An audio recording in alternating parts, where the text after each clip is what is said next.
नमस्कार, मैं हूं पूजा सिंह और आप देख रहे हैं राजपथ भारत। दोस्तों, अभी 15 और 16 जनवरी को लखनऊ में खूब हलचल रही। बसपा सुप्रीमो मायावती का जन्मदिन था और अगले दिन यानी 16 जनवरी को बसपा सुप्रीमो मायावती ने एक बैठक बुलाई थी, बड़ी बैठक, जिसमें तमाम पदाधिकारी मौजूद थे। 15 जनवरी को उन्होंने अपने जन्मदिन पर प्रेस को संबोधित किया, अपनी बात रखी जैसे कि वो हमेशा रखती हैं। सरकार को घेरा, निशाना साधा, सवाल उठाए तमाम मुद्दों पर और प्रेस के सवालों का जवाब दिया। इस मौके पर आकाश आनंद मौजूद थे। उनके साथ उनके छोटे भाई ईशान आनंद भी पहुंचे, जिनको देखते ही तमाम तरीके की अटकलों से पूरा राजनीतिक बाजार गर्म हो गया। ईशान आनंद हर तरफ, कोई भी यूट्यूबर हो कोई भी मेन स्ट्रीम मीडिया हो, हर तरफ चर्चा सिर्फ और सिर्फ ईशान आनंद की, एक मुझे छोड़ करके। मैंने ईशान आनंद की कोई बात नहीं की, क्योंकि मैं किसी भी तरीके की बेबुनियाद खबरों में और बेबुनियाद अटकलों में विश्वास नहीं करती। सबका खबर करने का अलग अलग तरीका है, अपना अपना नजरिया है चीजों को देखने का। अब बसपा सुप्रीमो मायावती का जन्मदिन था। इस बार वो दिल्ली जन्मदिन पर नहीं गई, यहीं लखनऊ में उन्होंने अपना जन्मदिन मनाया। तो पूरा परिवार एकत्र हुआ। आकाश आनंद के साथ ईशान आनंद पहुंचे। उनको देखते के साथ ही सबकी जो है वो मतलब उनको देखते के साथ ही सभी कान खड़े हो गए कि ये क्यों आए हैं, क्या इनको कोई बहुत बड़ी जिम्मेदारी मिलने वाली है, क्या इनको मतलब बसपा में एंट्री होने जा रही है पूरी औपचारिक रूप से। पूरा दिन गुजर गया, किसी ने कोई बात नहीं की उनकी, मतलब बसपा सुप्रीमो मायावती की तरफ से कोई भी स्टेटमेंट ईशान आनंद को लेकर के नहीं आया। पहला दिन तो ये सोच के गुजर गया कि चलो जन्मदिन था, इस वजह से वो आए होंगे साथ में। अब भैया ये उम्मीद की जा रही थी कि सिर्फ जन्मदिन के लिए आए हैं, तो अगले दिन उनका क्या काम है, बैठक में वो क्यों आएंगे। वो तो भाई बैठक में भी आ गए। जैसे ही आ गए तो उसके बाद तो फिर और तेज हो गया सारा मामला कि अब ईशान आनंद तो पक्का जो है एंट्री करने वाले हैं बीएसपी में। और तमाम पोस्ट सोशल मीडिया पर तमाम चल पड़ी कि दोनों भाई मिलकर के और ऐसा धूम मचाएंगे और ऐसा परिवर्तन लेके आएंगे और ऐसा करेंगे, वैसा होगा, तमाम ब्ला ब्ला ब्ला करके सब चल पड़ा। अब आकाश आनंद के साथ ईशान आनंद आ गए। भाई परिवार के साथ में बसपा सुप्रीमो मायावती, उनकी बुआ जी का जन्मदिन था, परिवार था वहाँ मौजूद, तो उन्होंने शिरकत कर ली वहाँ पर मीटिंग में। तो इसमें ऐसी कौन सी बड़ी खबर हो गई ईशान आनंद को देखते के साथ ही। अब ईशान आनंद आ गए हैं मीटिंग में भी, तो उनके हाथ में डायरी है, ये खबर चल गई। उसके बाद फिर वो खबर फिर ये भी चल जाती कि वो कोट पहन के आ गए हैं, फिर वो कौन से शूज पहन के आए हैं। तो इस तरीके की तमाम खबरें जो है वो चल पड़ी इस पर, तमाम सोशल मीडिया हैंडल्स पर। लेकिन जब तक बसपा सुप्रीमो मायावती खुद से किसी भी खबर की आधिकारिक पुष्टि ना कर दें, अपने मुंह से खुद ना बता दें कि ये व्यक्ति, इसको ये जिम्मेदारी आज से दी जा रही है, तब तक वो सिर्फ अटकलें ही रहती है। आप उसमें कयास कुछ भी अपनी तरफ से लगाते रहिए, दिमाग लगाते रहिए आप, उससे कोई भी फर्क पड़ने वाला नहीं है। फिलहाल ईशान आनंद के पास कोई जिम्मेदारी नहीं आई है। आकाश आनंद के पास जो जिम्मेदारी है बस वही है, वो राष्ट्रीय कोऑर्डिनेटर हैं और फिलहाल दिल्ली चुनाव वो देख रहे हैं, सिर्फ इतनी।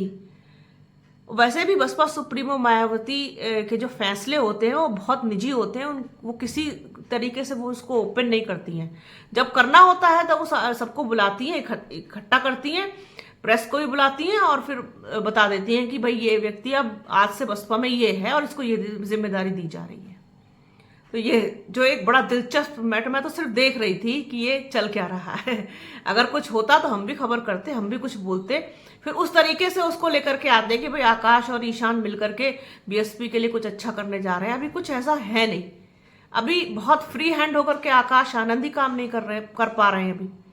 अभी बहुत फ्री हैंड होकर वो कहाँ कर पा रहे हैं, उनको जितना बस कहा जाता है सिर्फ उतना वो करते हैं। खैर, ये जो सारी चीजें हुई दिलचस्प चीजें, इसके बाद फिर आप ये देखिए कि जो बैठक हुई, उस बैठक में 16 जनवरी को जो बैठक हुई उसमें बसपा ने अपनी नीतियों पर, अपनी रणनीति पर, अपने खिसकते खोए हुए जनाधार के बारे में भी चिंता व्यक्त की। उसको कैसे बढ़ाया जाए, कैसे जोड़ा जाए, उस पर भी बात हुई।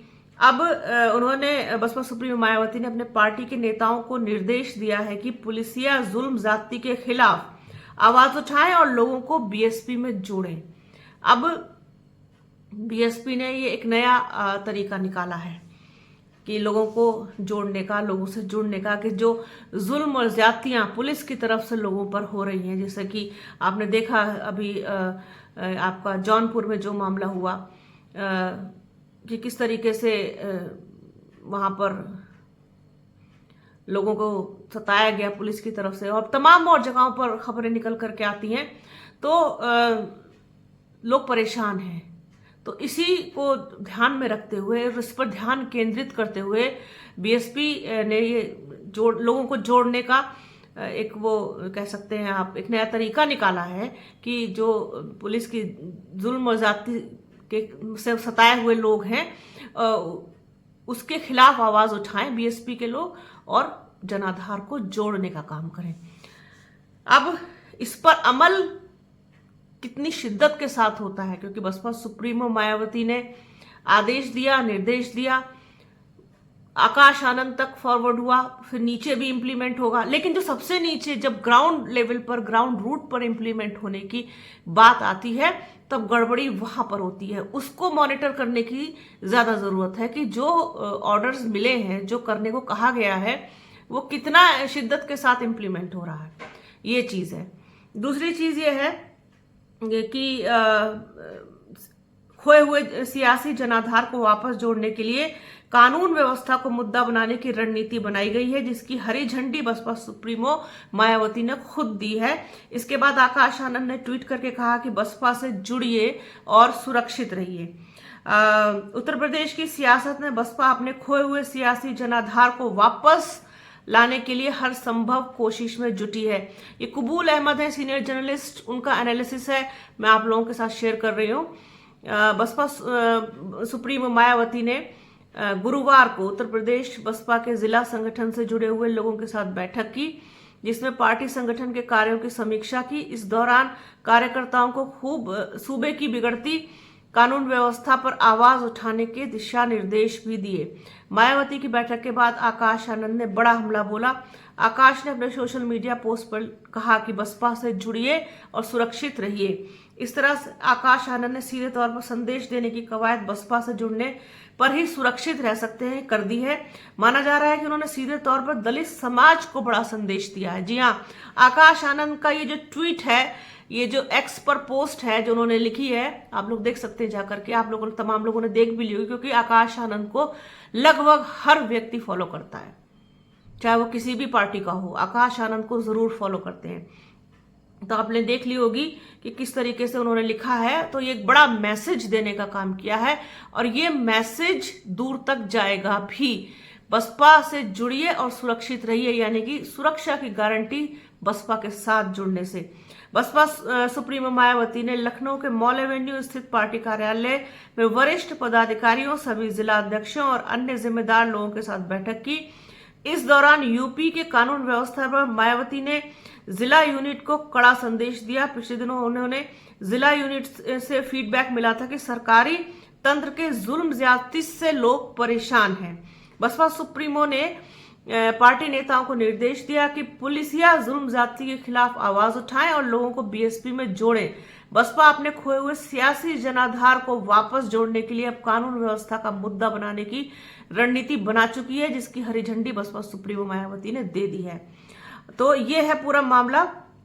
और बसपा प्रमुख ने जिला पार्टी संगठन के फीडबैक पर कानून में प्रदेश मतलब पूरी व्यवस्था को मुद्दा बनाने की बात कही थी। साथ ही बसपा सुप्रीमो मायावती ने कहा कि विरोधियों के खिलाफ खासकर पुलिस कार्रवाई से लोगों का सवाल उठना स्वाभाविक है कि यूपी में ये कैसा कानून का राज है, सत्ताधारी लोगों के लिए उनके हर जुर्म की अनदेखी क्यों है, क्या इससे कानून व्यवस्था सुधर पाएगी? इतना ही नहीं बल्कि सिविल मुकदमे को भी क्रिमिनल केस की तरह कार्रवाई करना क्या उचित है?